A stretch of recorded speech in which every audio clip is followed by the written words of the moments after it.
The US stock market closed down at the end of Tuesday's session following another turbulent day. French President Emmanuel Macron has called for an urgent ceasefire between Hamas and Israel, as well as renewed humanitarian aid into Gaza. Estonia and the Czech Republic are implementing several measures to prevent the spread of foot and mouth disease. The US stock market experienced a sharp decline at the close of Tuesday's session, following another day of significant volatility.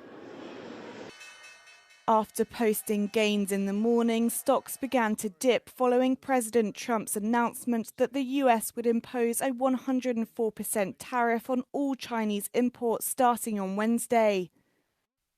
The S&P 500 initially surged by 4.1%, a gain that would have been its strongest in years, but quickly reversed course, plummeting by as much as 3% before recovering slightly to end the day down 1.6%.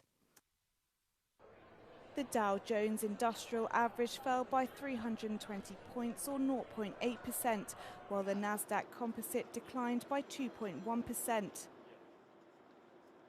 The dramatic fluctuations came after global stock markets saw strong rallies earlier in the day, with indexes rising 6% in Tokyo, 2.5% in Paris and 1.6% in Shanghai. Despite these gains, analysts had been cautioning that further volatility was likely, with more ups and downs expected in the coming days. US Defense Secretary Pete Hegseth has said China continues to pose a significant threat to the Panama Canal, but emphasized that both the US and Panama will keep it secure. The United States of America will not allow communist China or any other country to threaten the canal's operation or integrity. To this end, the United States and Panama have done more in recent weeks to strengthen our defense and security cooperation than we have in decades. Hegseth made the statement during a ribbon cutting for a new US-financed dock at the Vasco Núñez de Balboa naval base in Panama, which followed his meeting with Panama President José Raúl Mulino. Hegseth's visit comes amid tensions over Trump's claims that the US is being overcharged for using the Panama Canal and that China is influencing its operations. Panama has denied these allegations. At least 6 people have been killed in overnight US airstrikes on Yemen, according to the Houthi rebels. The strikes hit around Hodeida's Al-Hawat district, home to the city's airport, which the Iranian-backed group has used in the past to target shipping in the Red Sea. Other strikes targeted Yemen's mountainous Amran government, north of the rebel-held capital of Sana'a. There, the Houthis described American strikes hitting telecommunication equipment. The US Military Central Command, which oversees American military operations, did not immediately acknowledge the strikes. The US campaign in Yemen began after the rebels threatened to begin targeting Israeli ships again over Israel blocking aid entering the Gaza Strip.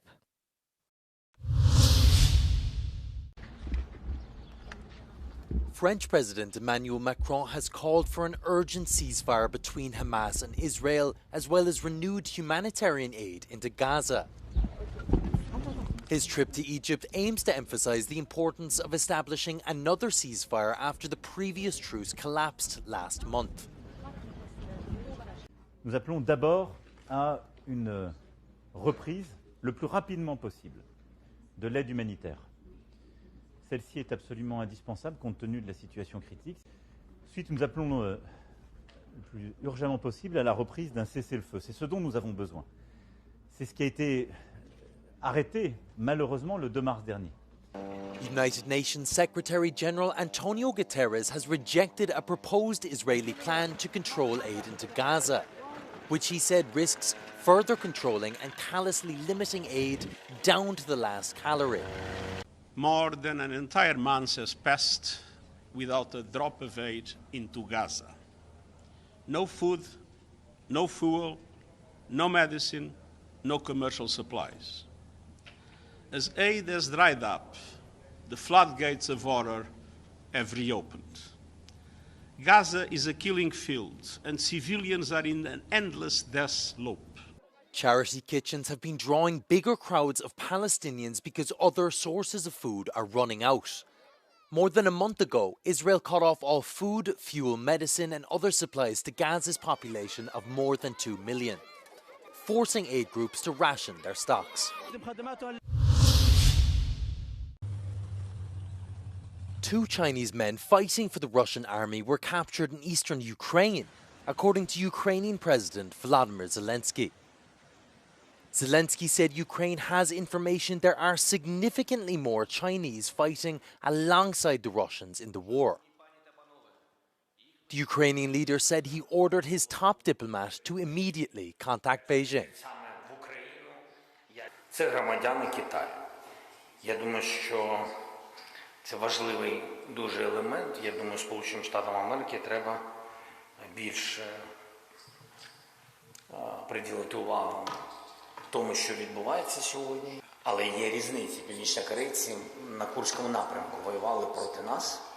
Китайці воюють на території України. І я думаю, що це важливий момент, який нам треба обговорювати з партнерами.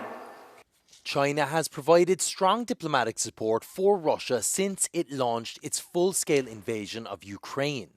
However, it hadn't been known to have provided Russia with weapons or military expertise, unlike Iran and North Korea.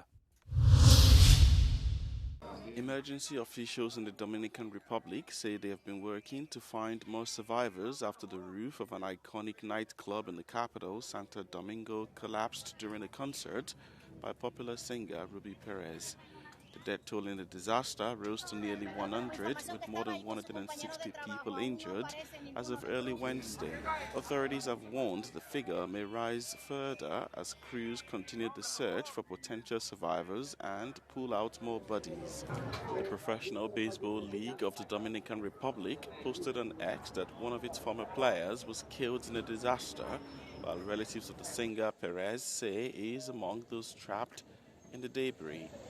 Jet Set, a popular nightclub in Santo Domingo that regularly hosts dance music concerts on Monday evenings, is regularly attended by politicians, athletes, and other prominent figures. It wasn't immediately clear what caused the roof to collapse or when the Jet Set building was last inspected. The club was celebrating its 50th anniversary, according to its Instagram account. King Charles III and Queen Camilla were welcomed by Italian President Sergio Mattarella at the Quirinale Palace on Tuesday, on the second day of their state visit to Italy. The royal couple were escorted to the palace by a group of more than 30 mounted presidential guards, where they enjoyed a joint flyover by Italy's Frecce Tricolore and the RAF's Red Arrows. The pair then visited some of Rome's iconic landmarks, including the Tomb of the Unknown Soldier, where they laid a wreath, and enjoyed a special tour of the Colosseum, meeting school children and being cheered by crowds. Sono venuto qua apposta per i reali da Bologna e diciamo che è una grande emozione perché è la prima volta che li vedo e mi sono piaciuti veramente molto.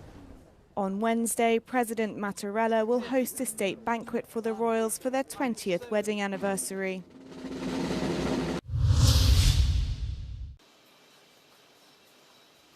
Health concerns crack down on drunk driving. Alcohol consumption per capita fell by 20% in Europe between 2000 and 2019, according to the World Health Organization. Faced with slumping demand, some winemakers are betting on alcohol-free wine to diversify sales. In Belgium, this company produces non-alcoholic wine using vacuum distillation, a process that preserves flavors and aromas better than the other methods. Donc ici, nous, on commence avec un vin, tout ce qui est de plus normal. Donc on reçoit un vin de nos clients ou de fournisseurs, français, espagnols, etc. Et alors, on va le passer dans une unité de distillation sous vide. Donc, on va mettre le vin à 100 millibars absolu, donc presque le vide absolu. Et donc là, il faudra seulement un tout petit peu chauffer le vin pour évaporer l'alcool. The European Commission recently presented a series of measures to ensure the wine sector remains competitive and resilient. In particular, it proposes supporting the market of 0% or low alcohol wines by clarifying the rules on the single market. De notre point de vue, effectivement, le marché du vin sans alcool permet d'aider la filière du vin, en tout cas pour nous ici, vu qu'il faut d'abord produire un vin avec alcool. Et donc, ça permet de faire tourner les vignes, les vignerons, les caves et toute cette partie-là du secteur. Et donc, c'est plutôt, on va nous s'ajouter en fin de chaîne, on va être juste une étape en plus. While some wine growers may have viewed alcohol-free bottles with suspicion in the past, many have since watered down their wine. The wine, in a way, becomes a little bit the baby of the winemaker, and to see it going through a dealcoholization process is a bit difficult. But that was just in the beginning, and then afterwards they understand. Most winemakers are commercial, have a commercial side as well, so it's important to adapt to the market. So afterwards, it's a lot more accepted. For now, the European wine industry is holding its breath and its eyes fixed on the United States. Donald Trump has threatened to impose a 200% surcharge on European wine if the European Commission retaliates to the tariffs by taxing American bourbon.